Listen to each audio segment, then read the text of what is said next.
Ya, cambiamos un poco el título, que era intervención de personas, de personal de salud en riesgo suicida, por lo que viene a ser desesperanza y esperanza. Lo considero bastante importante, puesto que cuando nosotros abordamos pacientes con esta problemática, tenemos que tomar en cuenta sobre todo la psicopatología del paciente. Y al tener en cuenta la psicopatología, tenemos que tener un manejo completo de la fisiopatología de este cuadro.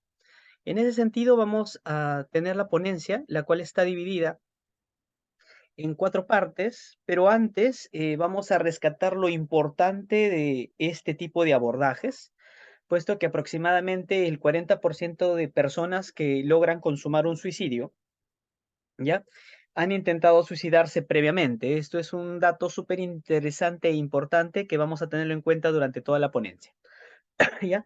Lo menciono porque es bastante relevante acotar eso, puesto que para que podamos entender por qué ocurre, vamos a abordar primero lo que son generalidades, un poco tal vez de epidemiología.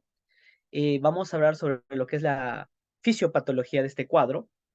Vamos a ahondar un poco en lo que viene a ser el abordaje, sobre todo generalidades. Y en las conclusiones vamos a ser un poco más prácticos y delimitar, por ejemplo, qué es lo que necesitan saber ustedes para que puedan hacer un abordaje adecuado o por qué es importante manejar esta patología y qué cosas podemos hacer aquí en el país. En ese sentido, vamos a empezar con lo que vienen a ser las generalidades. Tenemos que tener en cuenta una cosa. Si ustedes buscan o escriben suicidio y lo buscan ya sea en el CIE-10, por ejemplo, que es la nomenclatura que por el momento estamos usando todavía en el Perú, no van a encontrar un diagnóstico, o sea, un código con el cual nosotros podamos hacer el registro. Van a encontrar diagnósticos, o sea, códigos donde se tenga el registro del antecedente de un intento previo. Vamos a tener registros vagos usando lo que vienen a ser la clasificación R del CIE-10, que está relacionado a síntomas, para poder buscar lo que viene a ser conducta suicida, por ejemplo, como el R45.8, ¿ya? Y es bastante interesante puesto que no se cataloga como un trastorno, ¿no? Porque tiene demasiadas implicancias y manifestaciones, y vamos a ir viendo esto más adelante, pero sí como un problema de salud pública. Y esto es de suma importancia, puesto que al ser un problema de salud pública, hace que todas las esferas que nosotros tenemos en el manejo de salud del país van a ser afectadas por este problema. Desde el abordaje individual que nosotros podamos hacer en una atención, ya sea en cualquier nivel primaria, en hospitalaria o rehabilitadora, hasta implicancias en lo que viene a ser la parte preventivo-promocional, la parte de gestión que nosotros podamos tener e incluso el vínculo que vamos a tener de manera directa con la comunidad, que va a algo más social. Esto va a repercutir en todos los aspectos eh, públicos de lo que viene a ser un país. Es bastante importante por eso, ¿ya? Cabe además resaltar que nosotros tenemos que recordar que este cuadro va a manifestarse de una manera muy intensa. Aproximadamente 10 personas de cada 100.000 cometen un suicidio. Incluso, ya, los últimos registros que tenemos de la OMS, en este caso del 2021, ya, nos citan 700.000 suicidios consumados en un año, o sea, es bastante, bastante importante. Tanto así que, por ejemplo, nosotros vamos conversando aproximadamente unos 4 minutos, ¿ya? Que vendrían a ser 240 segundos. Y aproximadamente hay un suicidio cada 40 segundos. Estamos hablando de más o menos 6 personas han perdido la vida en lo poco que ve esta charla. Es algo muy alarmante, es algo muy preocupante y es algo que pasa muchas veces tan desapercibido que no se toma en cuenta. Este, por ejemplo, es un reporte realizado por la OMS el 2018. Está publicado en Nature, si no me equivoco, del 2019. ¿Ya? Es una gráfica que nos explica en base a colores los reportes de índices de suicidios cada 100.000 personas. Podemos ver, por ejemplo, que mientras más cerca está el turquesa, ¿ya? Tenemos valores de más o menos de 0 a 5 personas cada 100.000, mientras que más está pegado a lo que son tonos más de color vino, más color violáceos, vamos a tener entre 30 a 35. Caso anecdótico, ¿ya? Que nosotros vemos que en el Perú nuestro registro figura entre 0 a a 5 personas que se suicidan cada 100.000, ¿ya? Esto es algo bastante interesante, ¿ya? Puesto que en nuestro país la tasa de suicidio es bastante variada. Si nosotros vamos revisando todos los estudios que se han estado realizando aquí, y se llega a la conclusión de que en Perú nosotros tenemos un subdiagnóstico por una mala forma de registro de lo que vienen a ser los certificados de defunción, ¿ya? Y por la forma en la cual ocurren los suicidios que vamos a irlo viendo más adelante. Pero, por ejemplo, en esta parte nosotros podemos resaltar dos cosas. Hay un incremento bastante marcado en la parte nórdica, o sea, en toda la zona del norte, por ejemplo, Europa, sobre todo, por ejemplo, Rusia, que podemos ver ese color tan intenso. Zonas, por ejemplo, como lo que viene a ser Noruega, Dinamarca, de toda Europa, Canadá y Estados Unidos, ¿ya? Se supone, ¿ya? Que para el lado sur, lo que viene a ser Chile, Argentina, deberían tener una cifra similar también. En este caso, relacionado a los cambios climáticos que tenemos. ¿Por qué?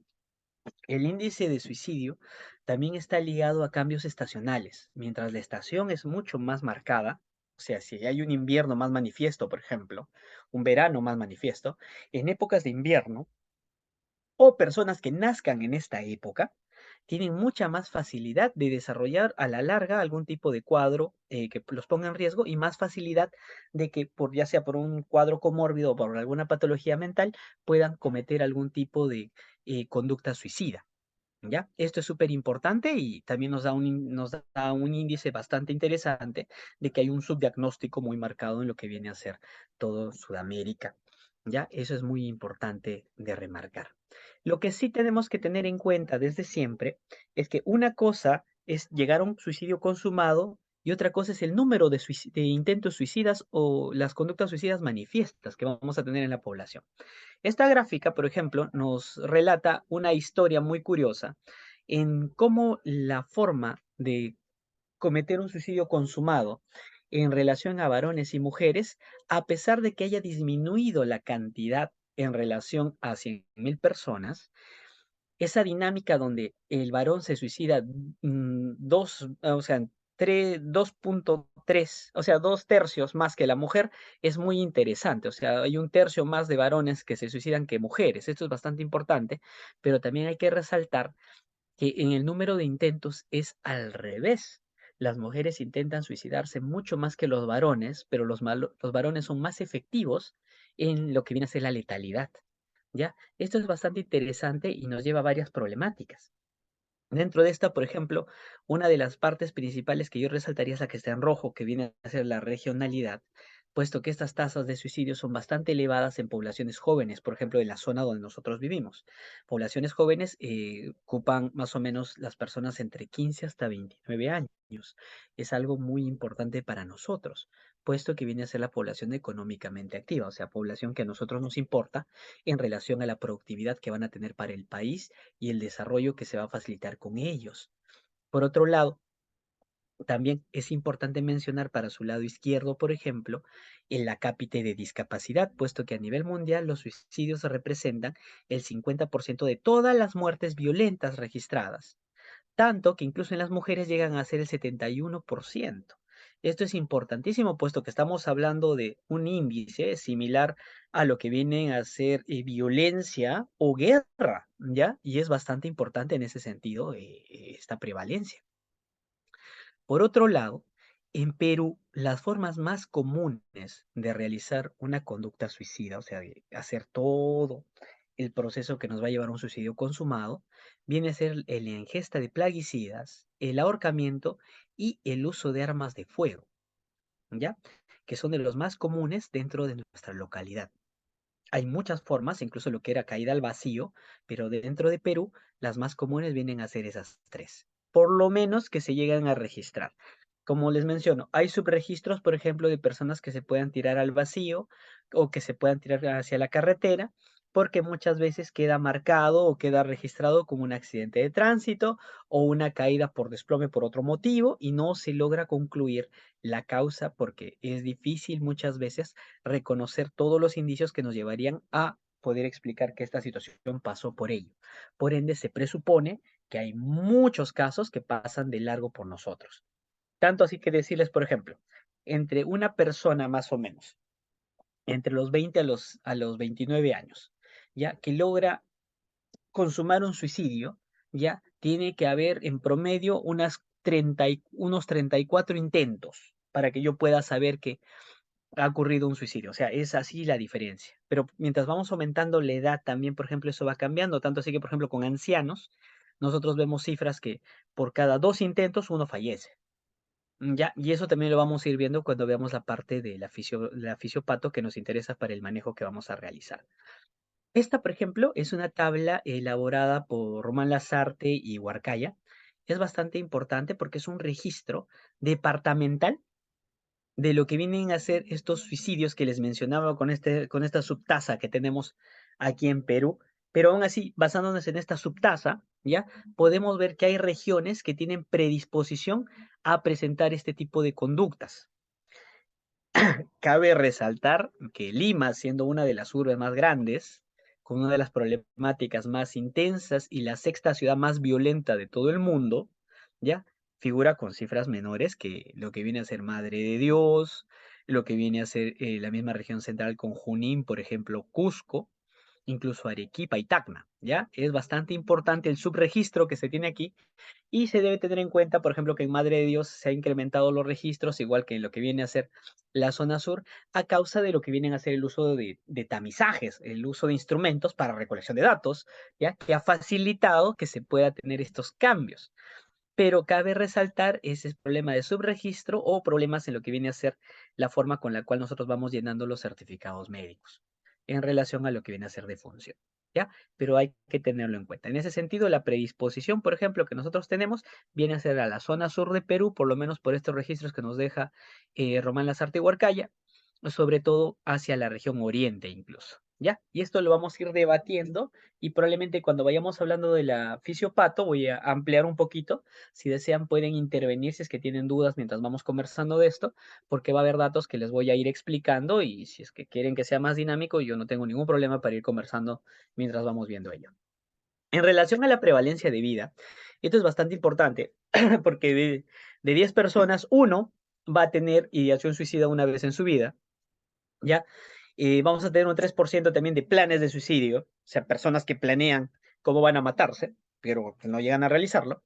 Y vamos a tener un 2,7%, casi igual que la cantidad de planes, los intentos que una persona va a realizar alguna vez en su vida. Esto es importantísimo porque estamos hablando de cifras que si las sacamos a un conteo elevado, o sea, a 100.000 personas, sale un valor bien, bien alto, ¿ya?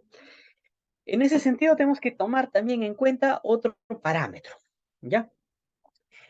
Este estudio, por ejemplo, que les menciono acá de Ganel, ¿ya? Ganel hace este estudio en plena pandemia, el 2020, más o menos en el mes de noviembre, si no me equivoco, ¿ya? Donde él habla sobre el incremento de riesgo y la prevención durante la pandemia, hablando de lo que viene a ser el aislamiento y los fenómenos relacionados a esta pérdida de contacto con lo que viene a ser nuestras congéneres o este distanciamiento social que empezamos a tener como medida preventiva para evitar el contagio, lo cual, por un lado, impedía nuestro vínculo relacional con otras personas, disminuía lo que era el acceso, por ejemplo, a servicios de salud mental, ¿ya? Y esto sumado a la preocupación constante del riesgo de fallecer por otra enfermedad, por poderse quedar secuelado, los problemas económicos por las deudas, los despidos arbitrarios o el desempleo, ¿sí? La movilización que algunas personas tuvieron que hacer por otros motivos o incluso por necesidades económicas o por familiares,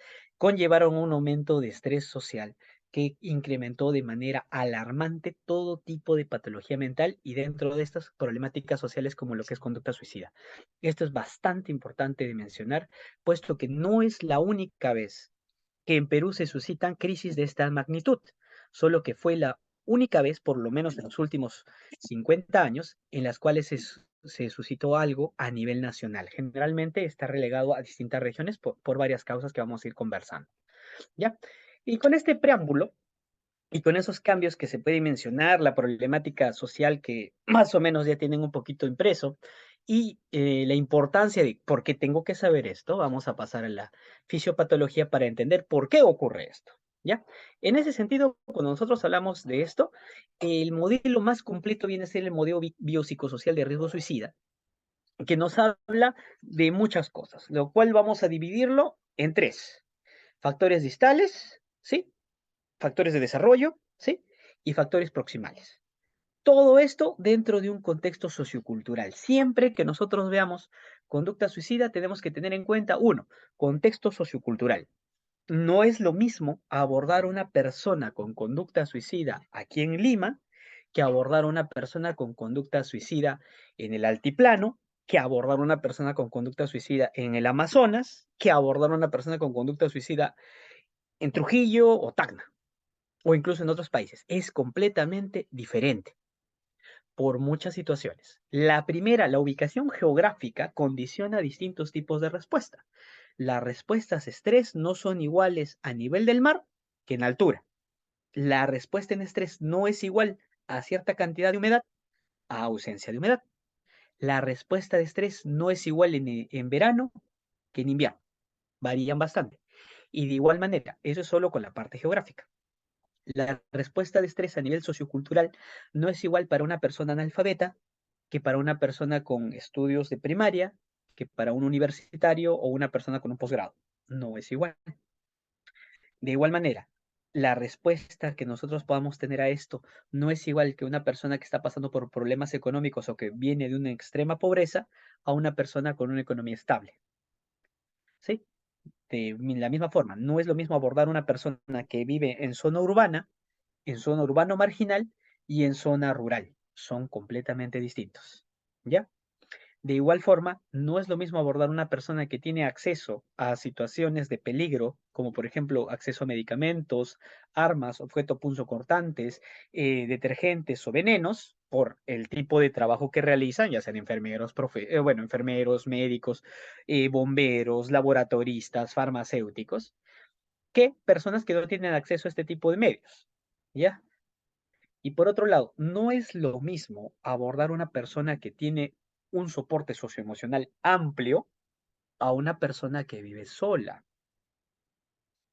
De igual forma, no es lo mismo abordar una persona que no tiene acceso a servicios de salud mental, como por ejemplo vivir en una región donde haya pocos centros de salud mental comunitarios o ninguno, a vivir en una región o un centro o un lugar donde hayan hospitales psiquiátricos, haya centros de salud mental o se tenga acceso, por ejemplo, a ese tipo de abordajes, ¿ya? Todos estos factores son de vital importancia porque van a dibujar a la persona que nosotros vamos a ir relatando, porque esto es la parte sociocultural que es súper importante. Tanto así que incluso el tipo de lenguaje que tenemos va a influenciar en cómo nosotros vamos a reaccionar al contexto o al entorno, ¿ya? En ese sentido, ¿cómo vamos a empezar nuestros cambios? Generalmente cuando nosotros hablamos del neurodesarrollo, el desarrollo de la persona, este empieza desde que la persona se empieza a fecundar, ¿ya? ¿Por qué? Los niveles de estrés que la persona va a tener van a depender incluso de la forma con la cual el sincitio trofoblasto se logra posicionar y logra hacer que nos anclemos en el momento de la implantación, puesto que si hay una anomalía en esto, que ustedes saben muy bien por la parte de ginecología, posterior vamos a tener lo que es una preeclampsia, van a condicionar a que este pequeño que está en desarrollo, este embrión que se está formando, a la larga cuando se desarrolla en un estado de estrés, con un estrés crónico. Y esto facilita a la larga que se den diversas manifestaciones. Eso es por un lado. Por otro lado, tenemos alteraciones o modificaciones que se van a tener a nivel genético. ¿Ya? ¿Por qué? Padres que tengan antecedentes de ciertas conductas, padres que tengan antecedentes de ciertas características morfológicas determinadas a causa de cambios sociales, por ejemplo, migrantes, personas sometidas a demasiada violencia, sobrevivientes, por ejemplo, a desastres o a terrorismo, ¿ya?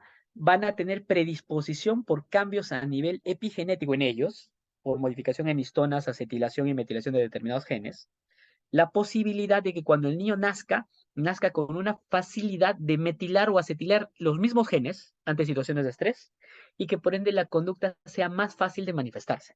No significa que el niño nazca con eso, pero sí que tenga mayor predisposición a presentarlo. En ese sentido, también entra el rol de lo que viene a ser la historia familiar, por ejemplo, de un antecedente de conducta suicida, alteraciones genéticas mucho más determinadas, por ejemplo, como alteraciones en determinados alelos que pueden condicionar, por ejemplo, alteraciones en lo que es el transportador de lo que viene a ser este neurotransmisor conocido como serotonina, ¿ya? Alteraciones en el gen de este transportador pueden facilitar conducta suicida bajo situaciones de estrés. Y después cambios ya propios en el niño desde su nacimiento, desde su concepción, niveles de estrés elevados, o sea, cortisol elevado, ya sea debido por enfermedad médica, ya sea debido por respuesta inmune exagerada, por respuestas y ya sean alérgicas, estrés social como violencia, desnutrición, anemia, estados de inanición por descuidos, lo que llamamos negligencias, abuso sistemático, desplazamientos sociales, un montón de características que pueden presentar estos niños.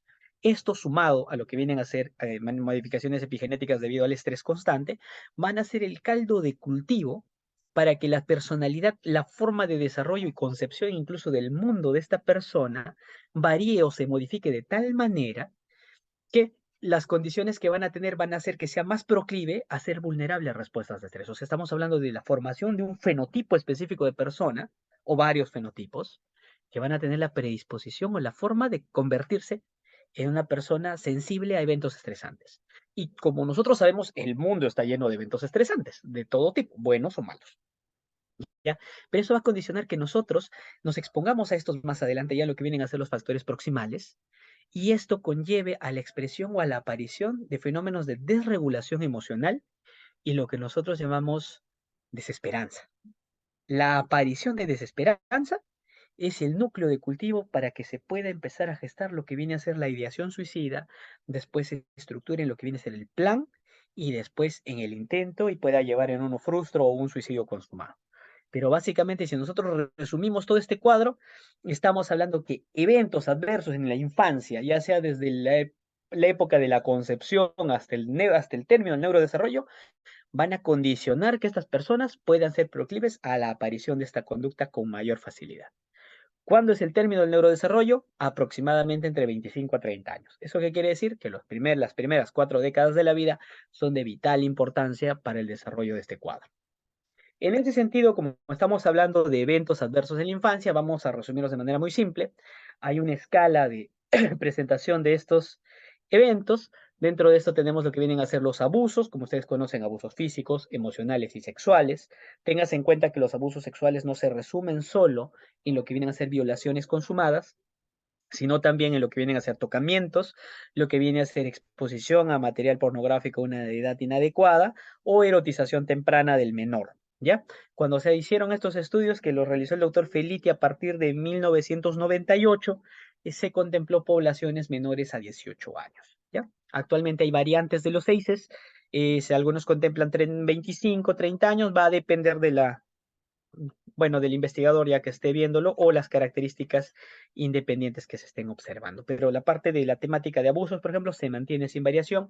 La parte de negligencias en relación a lo que viene a ser abuso, bueno, negligencia emocional y negligencia física está relacionada con los descuidos o los abusos o las lesiones por omisión, el niño que se quede sin comer, el niño que se muere de frío, el niño que sufre una enfermedad y no es atendido a tiempo, que tiene dolor de muela y los padres se vamos después de que termine el partido, o el niño que se duerme con dolor de pancita porque no hay quien lo cuide, en lo que vienen a ser negligencias físicas y negligencias emocionales, es ese niño o esa niña que no puede comentar lo que le ha pasado en clase, que guarda silencio porque lo van a agredir, o ese niño que no sabe expresar emociones porque le enseñaron que eso no se hace. ¿Ya? Y por otro lado, lo que vienen a ser hogares disfuncionales, que básicamente son 5 capítulos pequeños, enfermedad mental diagnosticada o no durante el desarrollo de esta persona en algún familiar, el encarcelamiento o el retiro en contra de su voluntad de uno de los familiares, donde se restringe su visita a este niño, violencia contra la madre o el cuidador primario, que puede ser la hermana, la tía, la nana, la abuela o el tío o el padre, quien sea la persona responsable de este niño y que el niño o la niña presencie que lo están agrediendo, abuso de sustancias o uso de medicamentos, ¿ya? Que el niño no comprenda por qué, ya sea no solo tabaco, cigarros o algún tipo de drogas, sino automedicación con benzodiazepinas, uso irracional de medicamentos, ¿ya? O uso de algún otro tipo de medicación, por ejemplo, en personas con patología crónica y que el niño no comprenda por qué la abuelita tiene que tomar 10 pastillas en la noche. Incluso la mamá le dice, es que lo toma porque está mal. Y si no, se pone mal y no le explica, ¿ya? Y por otro lado, divorcio o separación de padres. Cada uno de estos suma un punto. Si en la entrevista nosotros conseguimos 10, vamos a ir viendo, ¿ya? Esta, esta, esta pirámide, ¿ya? Es bastante interesante. Es un resumen de cómo estos antecedentes, estos ACEs o ACEs, ¿ya? Van a afectar a la persona. Normalmente nosotros empezamos en el 6, pero se agregó el 7 y el 8. ¿Ya? El 8 es el trauma transgeneracional, esas modificaciones a nivel de histonas que les mencionaba hace un momento, ¿ya? Y el 7 viene a ser el contexto social, o sea, dónde nace la persona. Porque no es lo mismo decir, bueno, esta persona no va a ser expuesta a problemas sociales y nace en un barracón del Callao, ¿ya? A decir, esta persona va a pasar penurias y nace, no sé, en San Isidro Miraflores, ¿ya? Con mejor posibilidad económica y más acceso, por ejemplo, a servicios de salud. Ese tipo de diferencias. ¿Ya? A partir del 6, por ejemplo, hablamos de estas experiencias que el niño puede presentar. Estos eventos van a generar cambios a nivel tróficos debido a que el cortisol que se libera por el estrés que esta persona va a sufrir va a modificar lo que viene a ser el proceso básico del neurodesarrollo, dificultando lo que viene a ser la mielinización por el oligodendrocito. De esa manera se limita el desarrollo de determinada área a nivel de lo que viene a ser el encéfalo, y esto a su vez va a conllevar a que esta área, al no desarrollarse de manera adecuada, exprese una expresión anómala, por así decirlo de manera redundante, o sea, se va a expresar de manera anómala, y eso va a generar sintomatología.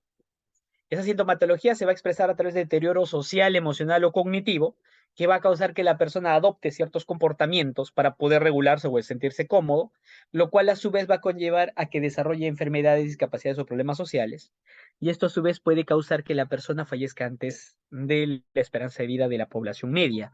Tanto así que si hay por encima de 6 de estos, la persona fallece 20 años antes aproximadamente que la media de la población, ¿ya?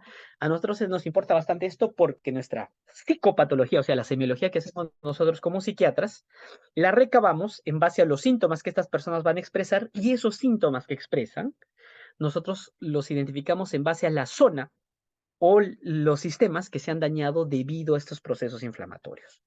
Y de esa manera, cuando yo entrevisto a una persona, por ejemplo, yo sé aproximadamente o puedo tener una idea de cuándo le pasó qué cosa, y de esa manera yo puedo orientar mi entrevista en base a esa sintomatología que observo. Ya, los psiquiatras hacemos eso. Es parte de nuestra forma de abordaje.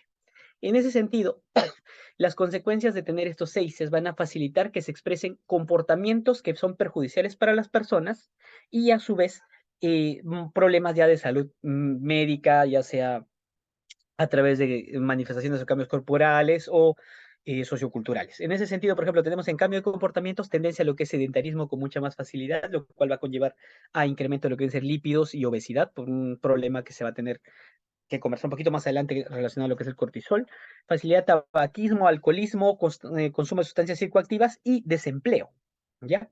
Y en relación a lo que viene a ser salud, tenemos facilidad de diabetes, por ejemplo, cuadros depresivos, cardiopatías, accidentes cerebrovasculares, cáncer, ¿ya? Enfermedades pulmonares, osteoporosis, enfermedades de transmisión sexual y lo que nos trajo hoy aquí, conducta suicida.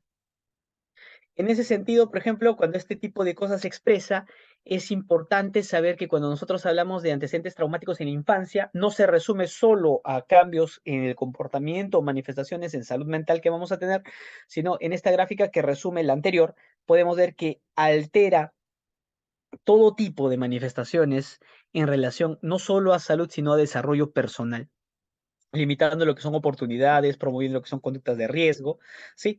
Y de igual manera facilitando la aparición de algunas problemáticas en relación a salud, incluso complicando lo que viene a ser la parte de la salud materna, que es bastante importante de mencionar, ¿ya? En ese sentido, estas experiencias van a condicionar mayor número de patologías, tanto así, por ejemplo, en esta gráfica, nosotros podemos ver que el número, ¿ya?, de intentos suicidas solo por tener 4 de esos antecedentes que mencionamos hace un momento entre abusos, negligencias y hogares disfuncionales, multiplica por 12 el riesgo de conducta suicida. Esto es importantísimo porque es de terror, es muchísimo el riesgo de conducta suicida. Y si le suman antecedente de patología mental a esto, el número sube hasta de 34 hasta 40 y picos la posibilidad del incremento de conducta suicida. Para nosotros eso es muy alarmante y por eso es que traigo todas estas diapositivas previas para poder expresar este tipo de esquema. En ese sentido, junto al modelo biopsicosocial que les expliqué, tenemos el modelo diátesis-estrés.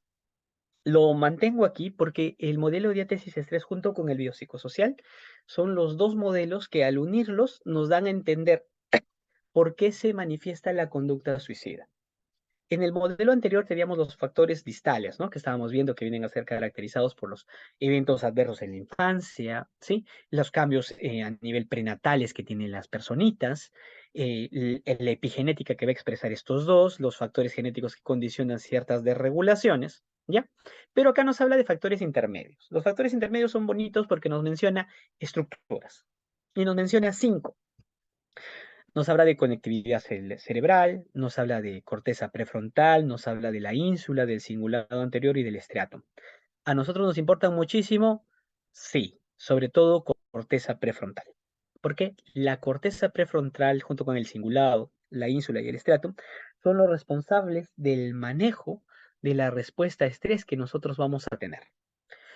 Todas las situaciones de estrés que nosotros tengamos desde que somos pequeños, todas las enfermedades que tengamos, todos los accidentes que nos ocurran, todas las operaciones que nos realicen, todas las respuestas inflamatorias, ya sea por alergias que tengamos o los desvelos por insomnio que lleguemos a tener, van a conllevar al deterioro de estas estructuras.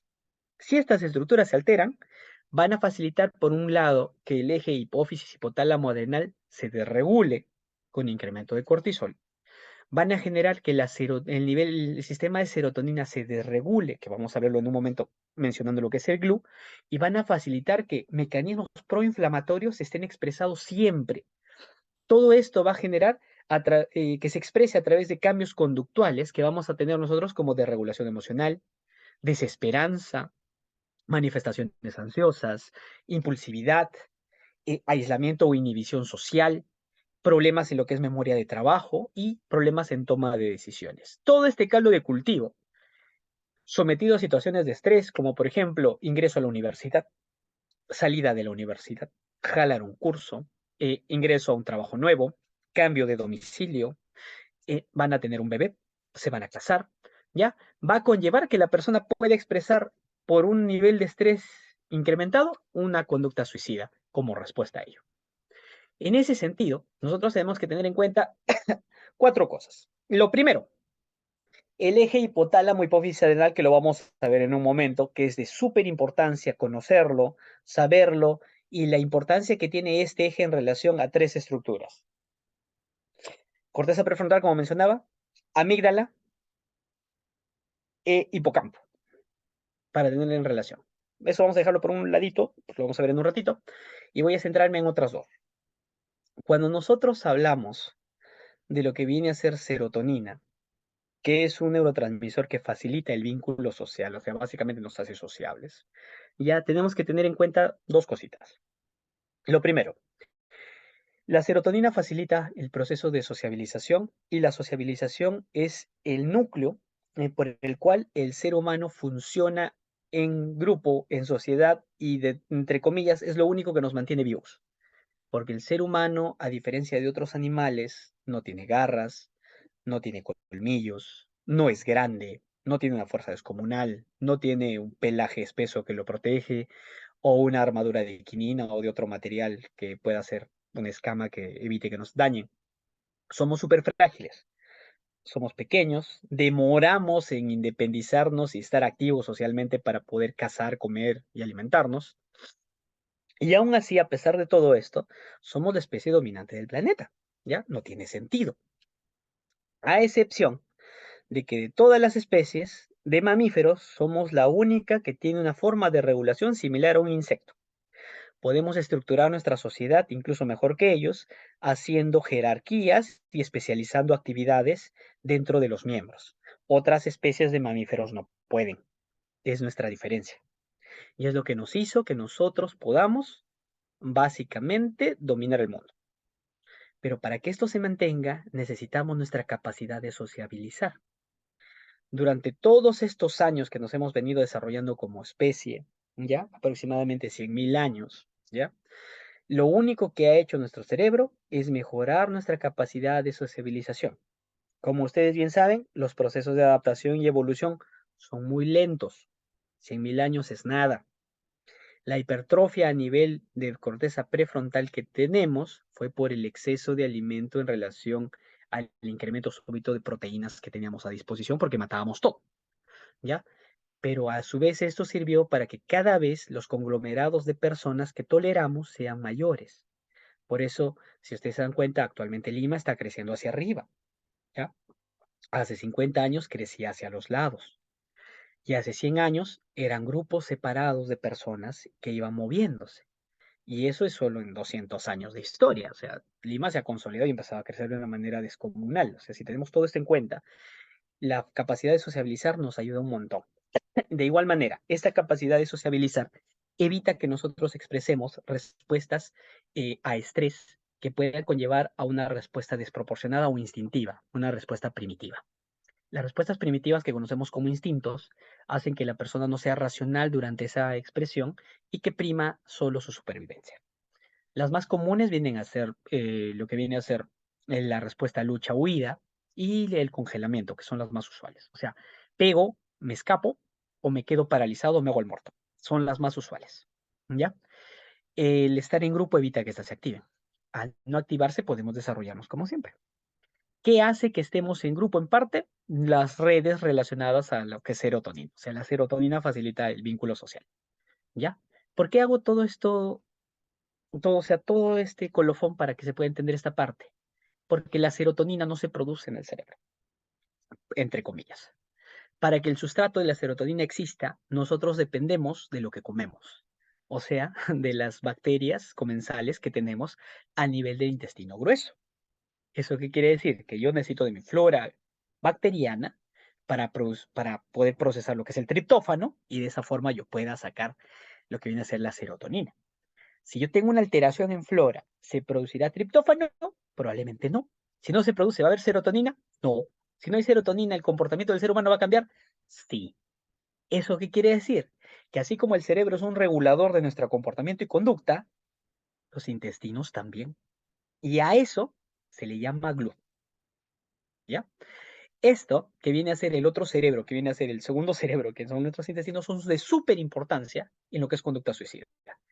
Porque cuadros que condicionen modificaciones persistentes en lo que viene a ser la flora bacteriana normal condicionan conducta suicida.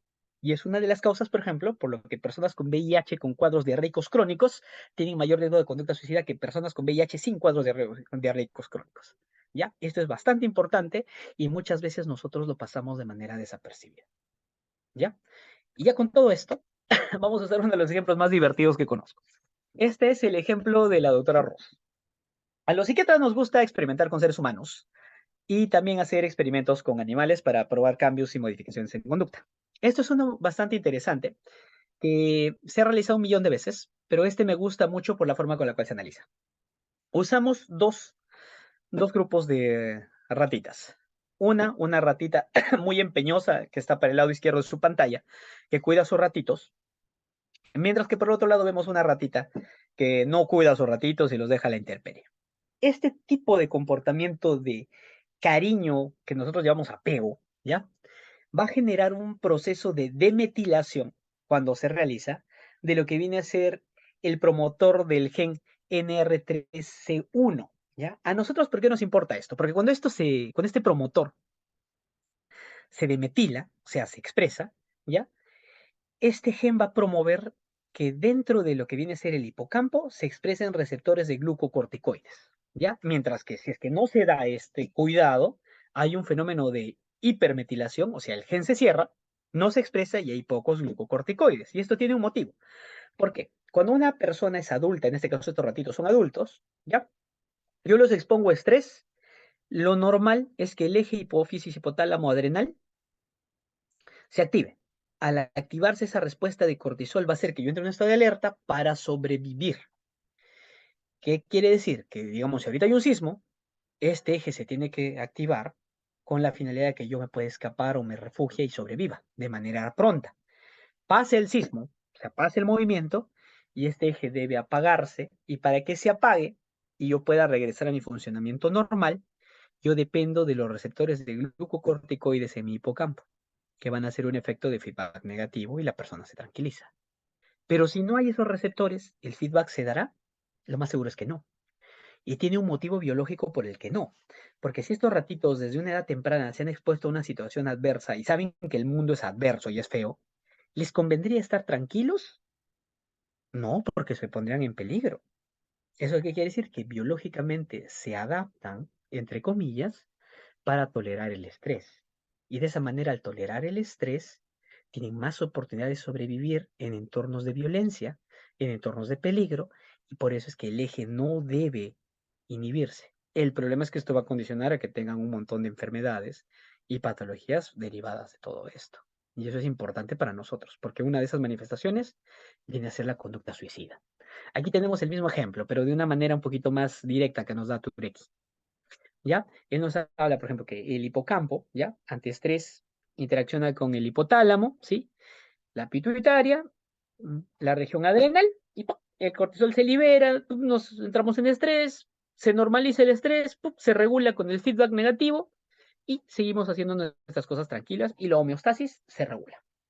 Pero en situaciones de estrés, como ven para su lado derecho, ¿ya? No se da el feedback negativo, se perpetúa el eje y esto facilita reacciones de desregulación primero emocional con expresión de síntomas ansiosos y después conducta suicida.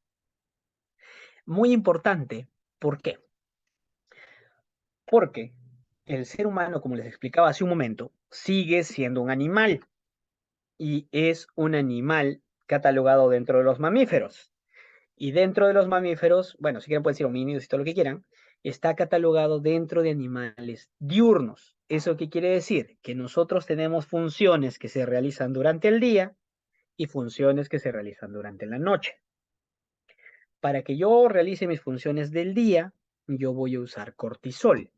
Para que yo realice mis funciones de noche, yo voy a usar melatonina. Pero ¿cuál es el problema? Que el cortisol y la melatonina son inversamente proporcionales. O sea, mientras más cortisol, menos melatonina, mientras más melatonina, menos cortisol. Pero es un reloj que siempre se está moviendo, que se secreta a determinadas horas. Por ejemplo, la melatonina se secreta más o menos a las 9 de la noche, el cortisol más o menos a las 6 de la mañana, y van así intercalándose todos los días, haciendo que uno duerme y se despierte. ¿Cuál es el problema? Si yo tengo esto, o sea, tengo un ciclo alterado que hace que tenga demasiado cortisol, ¿se expresará la melatonina? Lo más seguro es que no. Si se desregula el ciclo circadiano, ¿ya? Todas las funciones de nuestro cuerpo pierden su homeostasis de manera progresiva. ¿Eso qué quiere decir? Que se van a ver implicados nuestras funciones biológicas como apetito, sed, sueño, micción, defecación, que son las que ustedes conocen, y las otras 5 que manejamos en psiquiatría como exploración, lo que viene a ser sexualidad, que antes se conocía como reproducción, lo que viene a ser la capacidad de sociabilización, lo que viene a ser el apego, que es la capacidad de sociabilización avanzada, y lo que es lo que nosotros conocemos como instintos, que debe estar regulado, o incluso el peso, se van a alterar solo por alteración de ciclo circadiano. Y esta alteración es uno de los núcleos más importantes para que se haga proclive la expresión de conducta suicida. Por ende, cuando nosotros hacemos abordajes, lo ideal siempre es ver que el ciclo circadiano esté regulado, que el cuerpo esté en un estado de homeostasis. Si no lo está, hay que buscar regularlo de la manera más ecológica posible. ¿Qué quiere decir una manera ecológica posible? Tratando de normalizar a la persona dentro de su contexto sociocultural, teniendo en cuenta las implicaciones académicas laborales que tiene. porque yo no le puedo dar, por ejemplo, a una persona con insomnio un sedante que va a evitar que pueda estudiar porque esté en la universidad, porque yo sé que eso va a causarle mucho estrés porque el riesgo de que jale, de que pierda el año es terrible para esta persona. Así que tengo que buscar un método, un medio, para que a pesar que no pueda dormir sus horas, yo lo pueda compensar de alguna manera. ¿Suena terrible? ¿Suena difícil? Sí. Y es la parte difícil de hacer las regulaciones del ciclo circadiano en población funcional, por ejemplo, que nosotros muchas veces enfrentamos en la consulta. Y es la parte bonita e interesante de psiquiatría también. ¿Ya? En ese sentido, vamos a resumir esto. Mientras yo tenga experiencias adversas, la persona va a tener facilidad de tener problemas, debe ser maritales, familiares, sexuales, de estrés emocional, síntomas somáticos como somatizaciones de las más comunes, incluso cuando hay problemas de estrés o expresiones ansiosas, las más comunes no vienen a ser la desesperación y angustia. Las más comunes son dolores de cabeza, cérvico dorso lumbar, dolores cérvico dorso lumbares, dolores articulares, ¿ya? Son los más comunes. Náuseas, vómitos, mareos, es lo más usual. ¿Ya? Por otro lado, el abuso de sustancias, y todo esto va a conllevar, por un lado, a mal desempeño laboral, porque la persona no va a funcionar bien, pero a nosotros lo que nos importa es esto. A más número de eventos estresantes que esta persona pueda tener en toda su vida, o sea, ya olvidemos del neurodesarrollo, si no estamos hablando de toda su vida, esto va a conllevar la facilidad de que la persona desarrolle cualquier enfermedad mental. ¿Ya? Si se dan cuenta, el incremento es exponencial. La parte de ansiedad disminuye entre 3 y 4, eso un error mencionan en el estudio, si quieren pueden revisar los dos estudios que están ahí, pero básicamente se relaciona a un incremento progresivo de patología mental a más cantidad de exposición a eventos estresores. ¿Ya? Esto es importantísimo porque estamos hablando de que si la persona tiene una vida fea, hay más riesgo de que se enferme. ¿Ya? Y a nosotros nos importa esto para nuestro abordaje. ¿Sí? Porque cuando hablamos de conducta suicida, ya con toda esta parte de contextualización que hemos tenido, el por qué se da, cómo se da, porque es importante saberlo, ahora hay que saber cómo lo manejamos. ¿Ya? Dentro de los abordajes y los manejos que tenemos, este es el que más me gusta y que les puede ser de bastante utilidad a ustedes, que está dividido en tres para disminuir lo que es riesgo de conducta suicida, que tenemos uno, la parte de la prevención de conducta suicida, o sea, cómo yo determino quién esté en riesgo. ¿Cómo yo sé que esa persona que llega a emergencia tiene riesgo suicida? ¿Ya? ¿En quién yo debo enfocarme? Después, ¿qué cosas pueden conllevar a que esto se exprese? Que ya lo hemos estado viendo durante toda esta ponencia, o sea, qué factores van a conllevar a que la persona pueda gatillar la conducta y después cómo lo prevengo y cómo lo intervengo y qué hago si es que ya pasó. ¿Ya? En ese sentido, cuando nosotros hablamos de en qué personas yo debo parar el ojo, ¿ya? Vamos a tener lo que son los factores de riesgo para conducta suicida a lo largo de la vida. En ese sentido, vamos a tener factores individuales y factores medioambientales, que van a expresarse dependiendo de la edad en la cual vamos a encontrar al paciente, porque la conducta suicida se puede presentar incluso en niños y son muy, muy comunes, solo que la forma de expresión es menos letal muchas veces. ¿Ya? En ese sentido, por ejemplo, dentro de estos predisponentes, lo primero en tener en cuenta de estos factores de riesgo es historia familiar y la parte genética, ¿ya? O sea, si hay herencia o si es que alguien en la familia ha sufrido algún tipo de conducta suicida o tiene predisposición por algún tipo de cuadro, ¿ya? Por ejemplo, trastorno bipolar, ¿ya? Por otro lado, si es que ha habido presencia en la infancia de eventos estresantes, EICES, ¿ya? Por otro lado, y en la adolescencia yo tengo que contemplar si es que está desarrollando algún tipo de problema mental, si tiene ya alguna patología mental severa, si tiene antecedentes de cuadros depresivos, si hay alteraciones en su personalidad, si hay consumo de sustancias, o incluso ya en la parte adulta, si es que la persona tiene dolores crónicos o problemas relacionados a ello, ¿ya? Tener en cuenta también si la persona cuenta o no con soporte socioemocional, si la vida y el entorno donde vive es demasiado estresante, ya como factores ambientales, el que tenga acceso a medios, o sea, que tenga facilidad, por ejemplo, de tener instrumentos que puedan, con los cuales pueda lesionarse o hacerse daño, ya que el acceso a estos medios sea sobre todo letales, que se puede informar sobre situaciones que pasan. Por ejemplo, en esta parte es muy importante mencionar, por ejemplo, los que vienen a ser los periódicos o las noticias, sobre todo sensacionalistas, donde mencionan fulano de tal, cometió con un acto suicida, se suicidó, o lo encuentran muerto y se sospecha de suicidio, ya que son de mucha importancia para estas personas, lo que nosotros llamamos antes suicidio en racimos, que actualmente es difícil cuantabilizarlo, porque antes, cuando hacíamos estudios sobre ello, usábamos periódicos, porque no había tanta difusión a nivel de lo que viene a ser la parte virtual, y era bastante importante porque por cada noticia en titular que salía, por ejemplo, de una persona famosa que se suicidaba, aproximadamente entre 100 a 120 personas se suicidaban en un promedio de 3 meses. O sea, eso es alarmante, es enorme, y eso hay que tenerlo en cuenta. ¿Ya? Y por otro lado, también los factores económicos en la vida adulta, puesto que las deudas en personas mayores de 30 años son de las cosas más importantes para realizar una conducta suicida. Por otro lado, también tenemos en este estudio de Facel, ¿ya? Factores de riesgo predisponentes y precipitantes. Los predisponentes, ¿cuáles son? Son factores de riesgo que yo tengo que tomar en cuenta. Esos incluso los pueden entender un poquito mejor, tal vez, porque en base a su evidencia sabemos cuáles son fuertes y cuáles tienen gran evidencia. Por ejemplo, en los predisponentes tenemos dos, ya como fuertes y de gran importancia, entre los cuales está que la persona tenga una patología mental previa, que haya historia de conducta suicida en la familia, ¿ya? Y de manera moderada que haya un intento previo.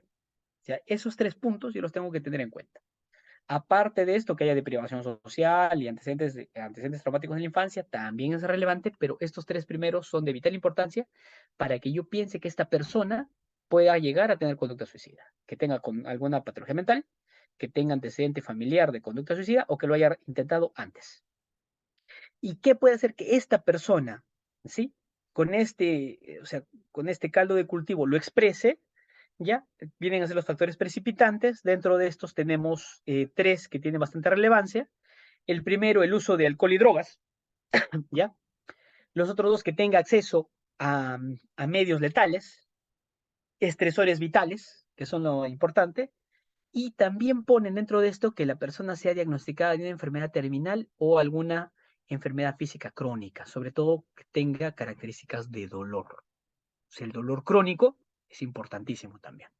Ya son los puntos de principal importancia que yo debo tener siempre presente en mis entrevistas, si es que tengo una persona que yo sospecho que pueda tener riesgo de conducta suicida y que yo debería hacer muchas veces, incluso de manera rutinaria, simplemente para poder prever y hacer probablemente abordajes de lo que viene a ser preventivo promocionales. En ese sentido, ¿qué instrumentos puedo usar? Aquí en esta gráfica pueden ver una gran cantidad de instrumentos, incluso estos instrumentos relacionados a determinados tipos de personas. Los más usuales que tenemos aquí en Perú vienen a ser la escala de Beck, que son las que más usamos, ¿ya? Ya sea la de desesperanza o la de depresión. También se tiene el PHQ-9, que también se puede usar, que son bastante prácticos, y algunos otros instrumentos. En este caso podemos ver, uy, está mal digitado el PHQ, ya no importa. Ya tenemos dos instrumentos que les mencionaba, la escala de desesperanza de Beck y la escala del inventario de depresión de Beck, pero tenemos otro que se llama Sad Person. Se los traigo porque es un instrumento de uso para médicos generales, que se supone que ustedes como médicos generales deben saberlo, deben emplearlo y deben tenerlo a la mano de manera práctica. ¿Ya? ¿Por qué? El sad person nos ayuda para toma de decisión. ¿Ya? Sad person vienen a ser las iniciales en inglés de ciertas características o preguntas que yo voy a hacerle a la persona. Son 10 preguntas súper sencillas que yo siempre debo tener en cuenta cuando me encuentro a personas con estas características. ¿Ya? En ese sentido, la primera es el sexo. El punto positivo va si es que es varón. ¿Ya? El ser varón es un factor de riesgo para conducta suicida. La edad, que la persona tenga menos de 20 o más de 60. Algunos lo catalogan de 25 a 45. Va a depender del grupo, bueno, del sad person que encuentren, el que tengo acá es de 20 a 60. ¿Ya? Que la persona tenga antecedentes de depresión. ¿Ya? Que haya un intento previo de conducta suicida. Que tenga un abuso constante de alcohol esta persona. Que tenga pérdida de juicio racional, o sea, que esté psicótica, que haya psicosis, o un síndrome psicótico, que son diferentes, claro está. Que no tenga soporte socioemocional, o sea, que viva sola, o que la familia que tiene no sea buena, o cuidándolo, que no se haga responsable. Que tenga un plan y haya diseñado cómo se va a suicidar, cuándo, de qué manera, con qué y todo eso. Que esté soltero, divorciado o viudo, ¿ya? Y que tenga una enfermedad previa, de cualquier tipo, de preferencia una enfermedad crónica. Eso incluye hipertensión, diabetes, cardiopatía, antecedente de ACV o enfermedades de dolor crónico. Si la persona tiene todas estas, cada una va sumando un punto. Nosotros vemos la grafiquita de más abajo. De 0 a 2 no hay riesgo. Se va a su casa y si el seguimiento es ambulatorio y no me hago bolas. De 3 a 4 hay un riesgo bajo. Yo hago un seguimiento ambulatorio, una consulta previa lo antes posible en psiquiatría, que sea lo más pronto posible, de preferencia menos de una semana, para que pueda ser evaluado o incluso antes de que se retire, si es que tengo psiquiatra a la mano, el psiquiatra tiene que verlo. Si tiene de 5 a 6, el riesgo es medio. Y si no hay apoyo familiar, ese paciente se queda porque el riesgo de que eso termine en un acto suicida consumado es alto. ¿Ya? Incluso cuando nosotros tenemos este punto, a partir de los 6 puntos, nosotros podemos llevar la hospitalización sin consentimiento del paciente, ya siguiendo ciertas medidas que se pueden hacer en los hospitales, solicitando apoyo a jefe de guardia, incluso con apoyo de un fiscal y esas cosas, para hacer que el paciente se interne por riesgo de su propia vida. De 7 a 10 puntos, ese paciente se queda y no se va. ¿Ya? Para eso sirve el SATPARSO, para la toma de decisión de quién se queda en mi hospital, a quién yo tengo que monitorizar de manera más rápida y en quién puedo tener un poquito más de calma y tener un trato más conservador, en base a estos antecedentes previos. ¿Ya? Aparte de esto, ya que yo ya delimité esto, la parte 2 del diagnóstico de conducta suicida, ya lo hemos conversado hace un momento, todo lo que hemos estado hablando, vamos a hablar de esta parte que es importante, la prevención y el manejo ya intervencionista que vamos a hacer en estas personas. En ese sentido, tenemos que tener en cuenta tres cosas. Primero, hay un manejo universal, o sea, ¿qué cosas voy a hacer yo para con todas las personas? Lo primero, cuando yo veo una persona con riesgos de conducta suicida o riesgo de suicidabilidad, es restringir acceso a medios, o sea, evitar que la persona tenga acceso a cosas que la pueden matar, desde medicamentos, cuchillos, objetos punzocortantes, detergentes o cualquier tipo de cáustico o cosas que puedan dañar al paciente, alejarlo de ventanas y todas esas cosas de preferencia, con supervisión constante muchas veces. Lo segundo, las estrategias relacionadas a lo que son los reportes, información que el paciente pueda tener, forma de identificar sintomatología y esas cosas, y hacer concientización, sobre todo en población general, de qué se puede hacer. Eso incluye a la familia, explicarle qué cosas tiene que tener en cuenta esta persona. Después vienen las intervenciones ya más específicas, uso de fármacos, por ejemplo, programas de educación para personas con conducta suicida, tratamiento en base a guías y después vienen las intervenciones ya más intensivas. En este caso tenemos lo que vienen a ser los abordajes en base a lo que es psicoterapias, las aproximaciones sociales y lo que vienen a ser los servicios de control de crisis. Esto lo vamos a ir viendo uno por uno. En ese sentido de intervenciones, como ustedes pueden ver en esta gráfica, nosotros tenemos intervenciones de varios tipos, para niños, para adultos, para personas, por ejemplo, encarceladas, para militares, para personas que se autolesionan. Son distintos grupos poblacionales que nosotros vamos a abordar y estos distintos grupos poblacionales tienen distintos factores de riesgo que muchas veces nosotros vamos a tener en cuenta. Por ejemplo, si tomamos dentro de esta gráfica la parte de adultos mayores, por ejemplo, tenemos que tomar en cuenta la funcionalidad de estos, el aislamiento que pueden tener porque probablemente ya no tienen más familiares, la presencia, por ejemplo, de enfermedades crónicas como cáncer u otro tipo de manifestaciones o el dolor crónico o diabetes, hipertensión que puedan tener y ese tipo de cuidados, va a requerir ciertas intervenciones. Por ejemplo, en este caso podemos tener intervenciones, lo que viene a ser teleconsultas, por ejemplo, seguimientos constantes de manera telefónica para saber si la persona está bien, lo que vienen a ser programas psicoeducativos multifacéticos que generalmente buscan integrar a la persona de una manera más activa, con dinámicas, salidas, integración grupal, pesquisas o evaluaciones periódicas, por ejemplo, para determinar si es que hay riesgo de depresión o algún otro tipo de manifestación que esté relacionada a desesperanza, ya lo que vienen a ser trabajos grupales o terapias en grupo buscando integración, ya son varios tipos de métodos que van a ir realizándose con la finalidad, en este caso, por ejemplo, de tener activo al adulto mayor. Y así vamos a tener distintos abordajes, por ejemplo, con personas con patologías mentales, por ejemplo, el manejo farmacológico es súper importante, los abordajes psicológicos muchas veces individuales funcionan bien, sobre todo terapia cognitivo-conductual, terapias de resolución de problemas, y sí, vamos a ir variando dependiendo del grupo poblacional que vamos a abordar. ¿A nosotros nos importa muchísimo esto? Sí. En esta gráfica, en esta tabla, podemos ver también ese tipo de abordajes. En ese sentido, tenemos tipos de intervención, que esto se los voy a resumir de una manera bien simple. Tenemos las intervenciones breves, ya que son rápidas, y tenemos las intervenciones a largo tiempo. Y también tenemos el manejo relacionado con uso de fármacos.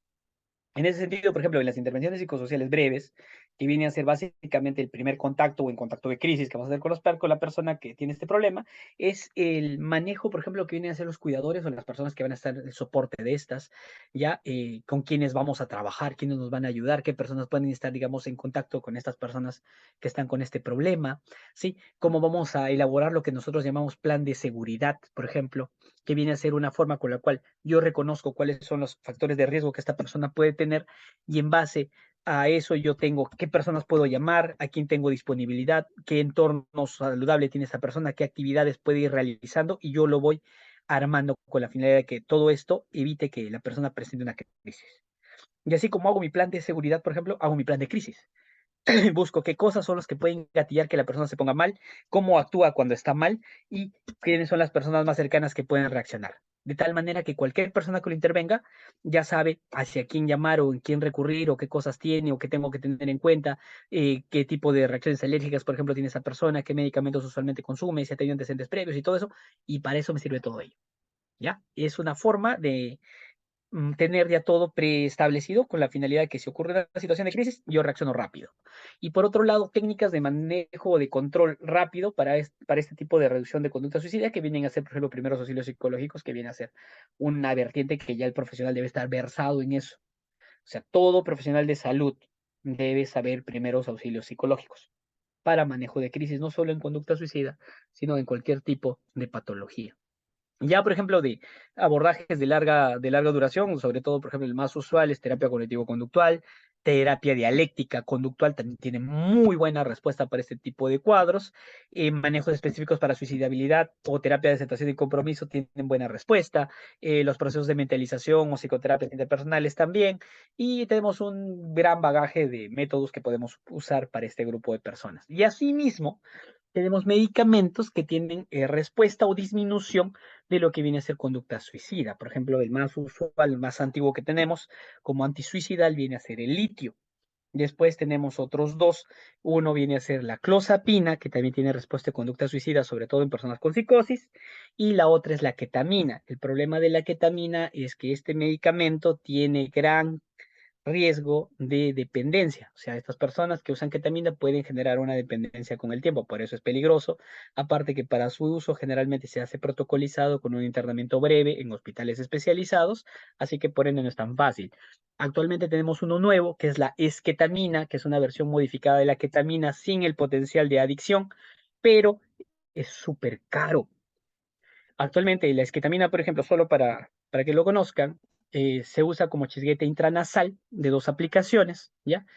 Al día se tienen que hacer aproximadamente tres tandas de aplicaciones, o sea, 6 aplicaciones. En promedio te sale más o menos unos 1.200 soles al día.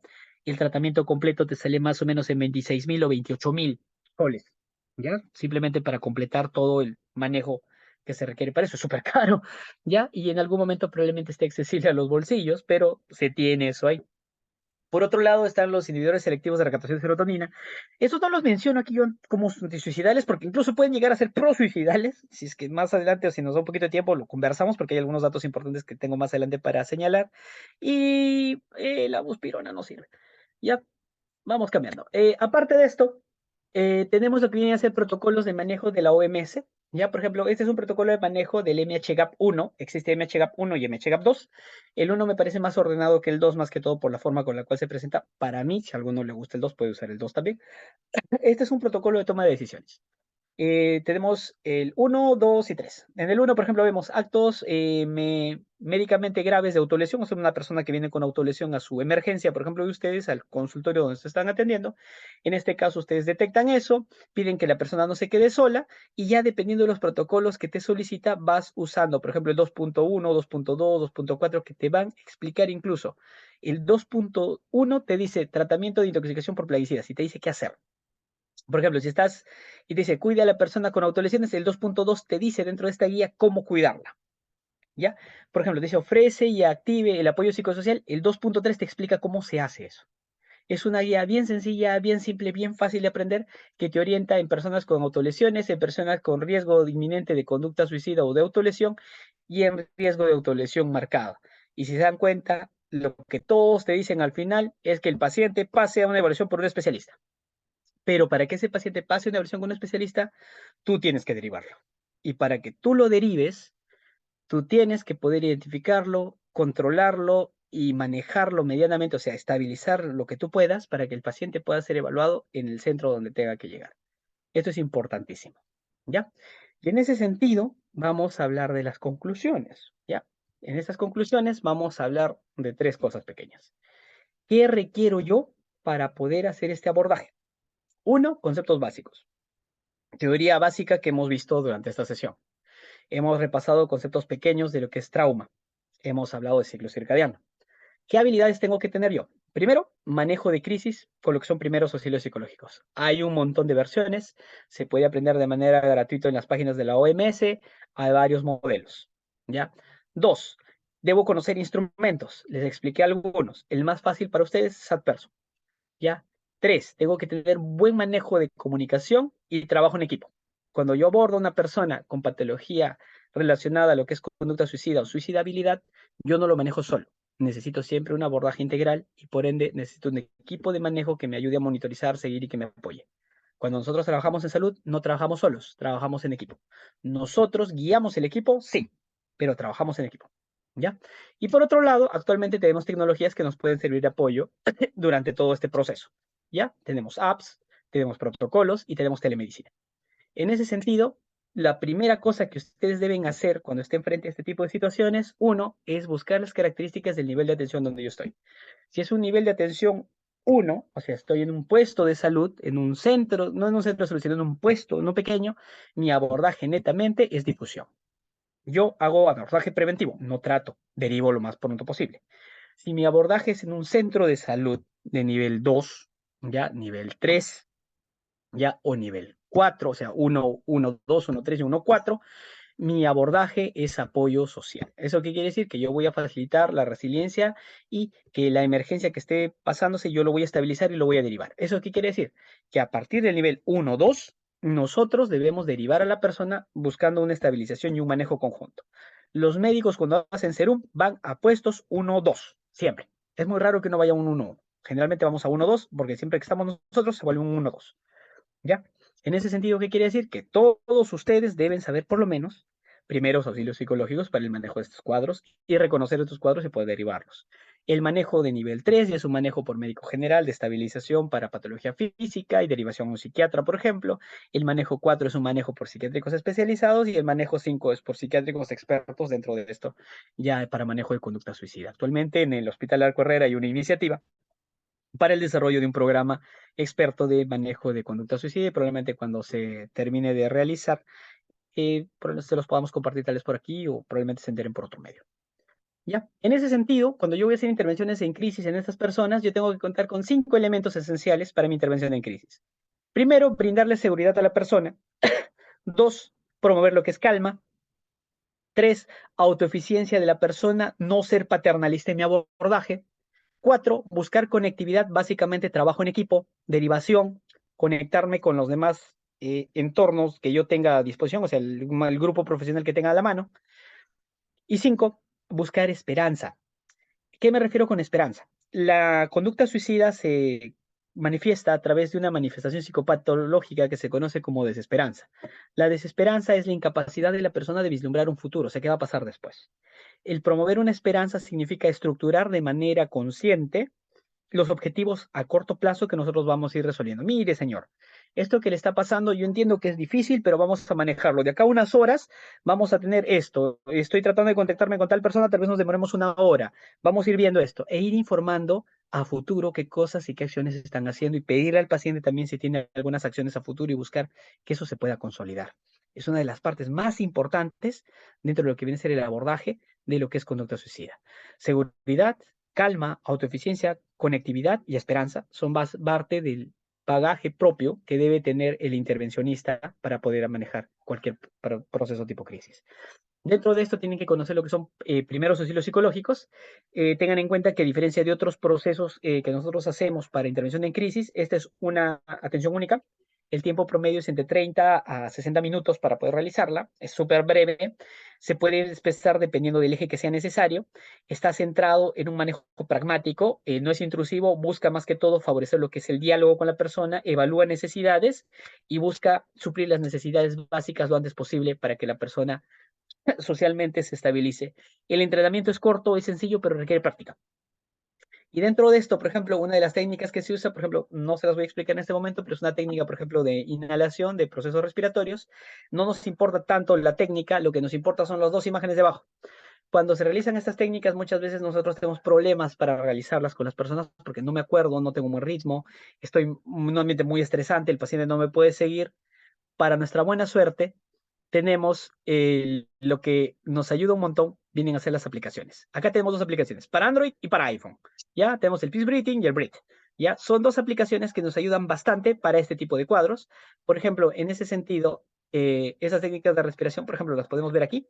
Aquí tenemos, por ejemplo, el Peace Breathing, por ejemplo, que es para Android, es la forma con la cual se activa este aplicativo. Por ejemplo, acá le estamos colocando en el ejemplo con la flechita roja el tiempo que se va a usar para el paciente, incluso estamos poniendo el timing por el cual se va a repetir. En este caso vamos a ver que la línea verde va a subir y bajar y nos va a orientar en procesos de inhalar y de exhalar y de mantenernos sin aire, por ejemplo, en este caso, de manera secuencial durante el periodo que yo destine, cosa que con eso puedo guiar al paciente, incluso usando audífonos, porque el aplicativo tiene sonidos y nos ayuda para guiarnos.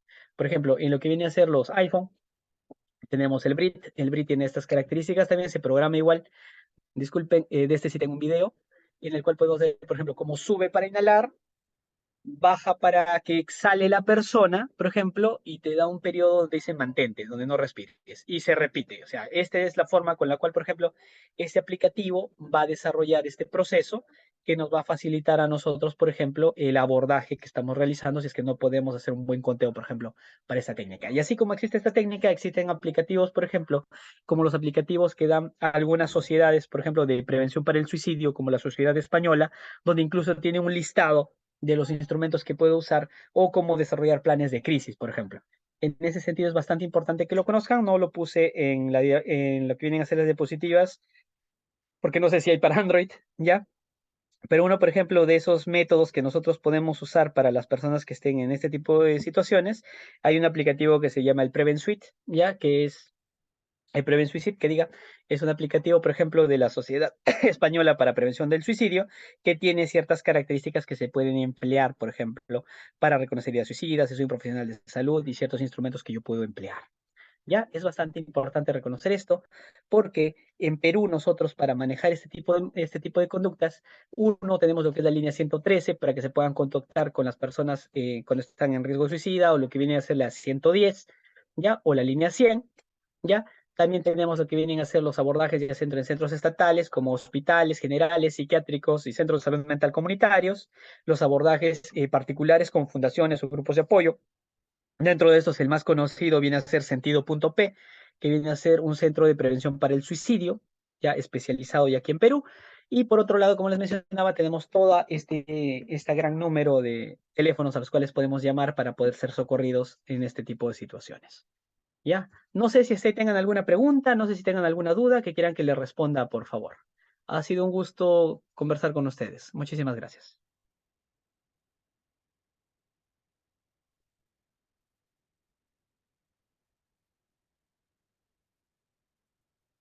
Sí, pregunten nada más, creo que pueden intervenir, no sé si puedan hablar esa parte si no la sé.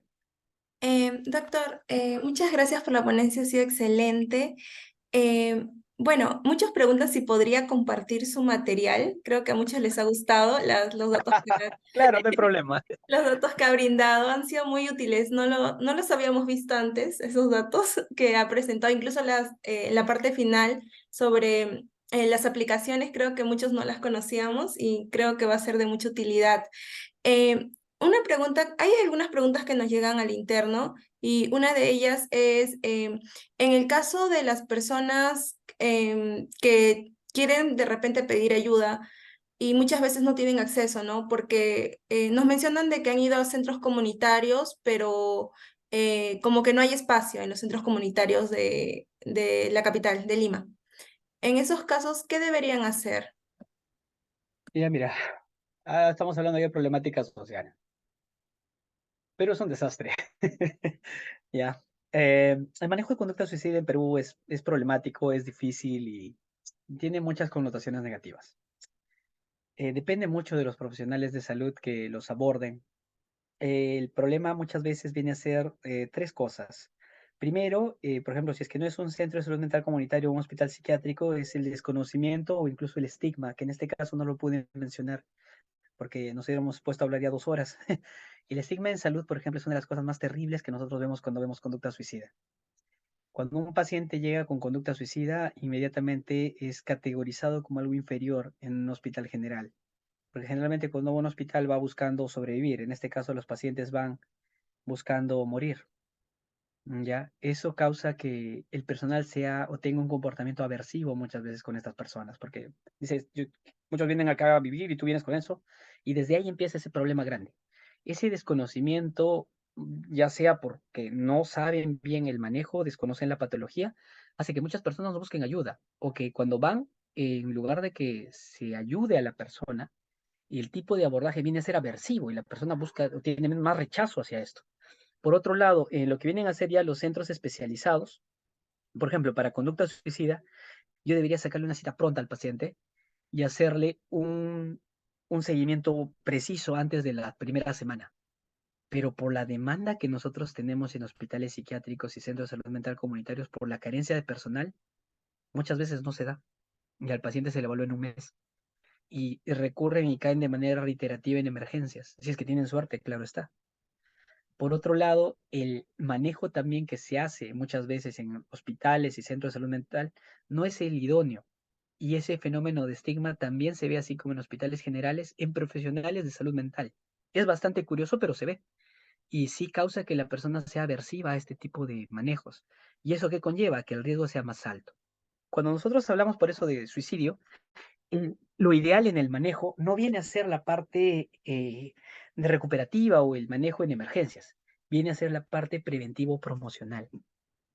Si yo estoy contactando, por ejemplo, yo tengo contacto, por ejemplo, con la municipalidad, estoy en contacto con cierto tipo clubes de madres, por ejemplo, o trabajo, por ejemplo, con colegios a nivel de lo que viene a ser escuela de padres, APAFAS, ¿ya? Yo puedo difundir que la persona que se sienta mal, que sienta que no quiere vivir, por ejemplo, puede expresarse de una manera más adecuada y de esa manera esta persona pueda tener conocimiento de que lo que le está pasando es normal, ¿ya? Para empezar, y que eso que le está pasando, que es normal, puede conllevarle a que se ponga incómodo o se lesione o termine de una manera inadecuada o mala y pueda acudir a un centro de manejo. ¿Y por qué menciono normal? Esta parte tampoco no me dio tiempo para ponerlo en la ponencia porque ya sería mucho y ya se salía de mi tema, pero la conducta suicida es normal en un contexto anormal. ¿En qué sentido? ¿Se acuerdan que les mencioné que nosotros tenemos tres reacciones instintivas básicas? El luchar, huir o congelarnos, ¿no? Y el congelarnos o nos desmayamos o nos quedamos petrificados. Existe una conducta propia de todos los seres, que es la conducta suicida. La conducta suicida vendría a ser un cuarto o una cuarta respuesta instintiva, que conlleva a matarnos de tal manera que nos quitamos el sufrimiento que estamos teniendo. Es una conducta normal que se expresa en situaciones sumamente anormales, ¿ya? Por ende, también por ese motivo, el suicidio no puede ser catalogado como una patología porque es una reacción normal. Incluso, aparte de eso, en ciertas sociedades esto está normalizado.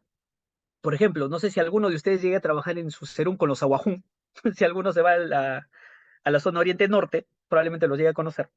Dentro de la cultura Wahun en su cosmovisión, estas personas tienden a suicidarse si es que fallan en ciertas características o comportamientos que su sociedad les demanda. Y el grupo no lo ve mal, lo ve como un comportamiento adecuado ante la falta que han cometido. De igual manera, por ejemplo, saliéndonos ya de Perú, por ejemplo, vámonos a Japón. La muerte por exceso de trabajo, por ejemplo, en Japón es bien vista. Y eso es una conducta suicida. Y nosotros la contemplamos bien. Por lo menos nosotros no, los japoneses sí. Y lo toman en cuenta. Porque dentro de ellos se tiene que cumplir eso. O la conducta suicida por estándares, por ejemplo, de belleza o de adquisición económica en Corea del Sur. Y así, en muchos centros, en muchas regiones del mundo se expresa de esa forma. Y es lo normal. Por eso, hablar de suicidio e incluso de violencia, por ejemplo, son parámetros que son difíciles de normar porque dependen del fenómeno sociocultural en el cual estamos inmersos. Pero aquí en Perú nos preocupa bastante porque justo ese tipo de cambio cultural, al ser pluriculturales, hace que no se pueda tener un manejo adecuado.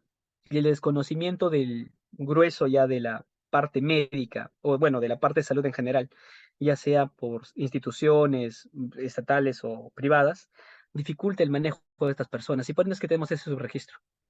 Y por eso es importantísimo hacer abordaje preventivo promocional, hacer difusión, lo que llamamos nosotros pasacalles, hacer anuncios, poner eslogans, ayuda un montón. Básicamente supongo que con eso respondo esa pregunta, no sé si tenga más. Muchas gracias, doctor.